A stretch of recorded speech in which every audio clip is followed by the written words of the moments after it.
سخی شہباز قلندر جو 7 کے اندر واقع ہے۔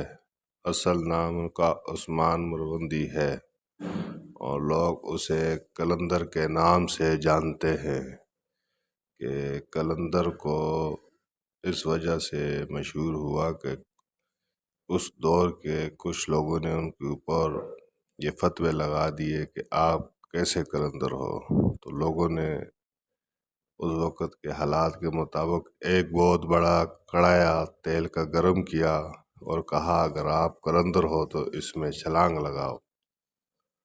تو شہباز قلندر نے اس کڑائی کے اندر جب چھلانگ لگائی تو کافی دیر کے بعد نکلے۔ لوگ یہ سمجھ چکے تھے کہ یہ شہباز قلندر کی ہڈیاں گوشت سب اس تیل کے اندر ختم ہو چکا ہے، لیکن وہ دوبارہ واپسی باہر آئے۔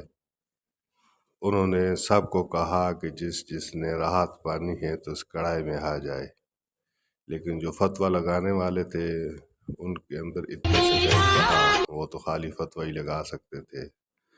پھر ان سب کے منہ سے یہ نکل پڑا کہ شہباز قلندر، شہباز قلندر۔ تو آج بھی لوگ اس کے مزار سے بڑا فیض پاتے ہیں۔ اور دوسرا واقعہ بھی آپ سب نے سنا ہوگا کہ کلٹی بستی کا، اور باقی بڑے بڑے لوگ یہاں آتے ہیں، ہندو، مسلم، عیسائی سب یہاں پہ حاضری لگاتے ہیں۔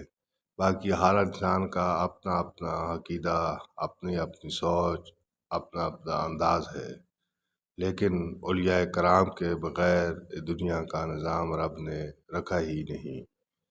تو ہم سب کو چاہیے کہ ان اولیاء کرام کے دیے ہوئے سبق پہ زندگی گزاریں اور اپنی زندگی میں سکون پائیں۔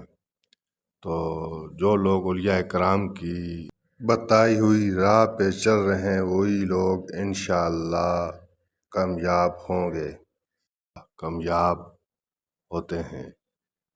اللہ پاک ہم سب کو